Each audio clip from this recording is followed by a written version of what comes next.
Shalom mes bien-aimés. Aujourd'hui, nous allons apprendre à parler à notre âme. Dans Psaume 42, 5, la parole de Dieu nous dit « Pourquoi t'as battu mon âme et gémis-tu au-dedans de moi?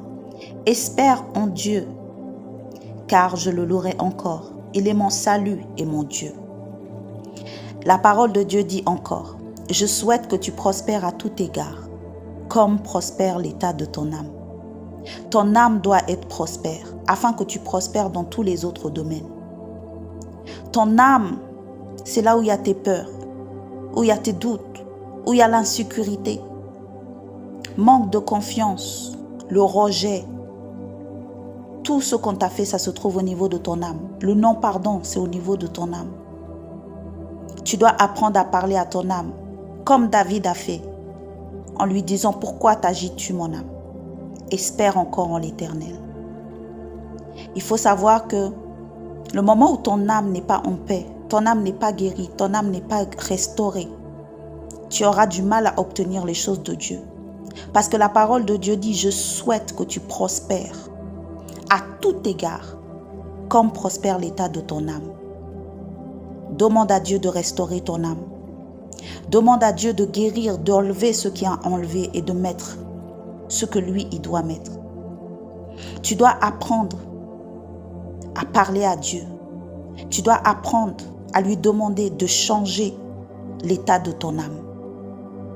Tu dois parler à ton âme. Ton âme, c'est comme un enfant qui a besoin de réconfort. Quand tu vas te trouver face à une situation, ton âme va te rappeler en disant « Rappelle-toi, la dernière fois, ça n'a pas marché. » Tu dois parler à ton âme et tu dois lui parler selon la parole de Dieu. Tu dois le calmer selon la parole de Dieu. David dit « Pourquoi t'agites-tu mon âme ?» L'âme s'agite, l'âme a peur, l'âme souffre. Pourquoi? Parce que tout ce que tu as vécu avant, chaque situation où tu te retrouves, chaque moment où tu te retrouves dans la même situation, ton âme se réveille et te rappelle tous ces mauvais souvenirs. Tu dois guérir ton âme. Tu dois restaurer ton âme. Tu dois rassurer ton âme. Tu dois lui parler. Et tu dois guérir. Tu veux te marier. Tu veux avoir des enfants. Tu veux avoir un travail. Tu veux être heureux dans la paix, dans la joie. Demande au Seigneur de guérir ton âme. Et d'enlever dans ton âme tout ce qui n'est pas de lui. Et de restaurer ton âme. Afin que tu prospères à tout égard. Prends soin de ton âme. Prends soin de ton âme. Prends soin de ton âme.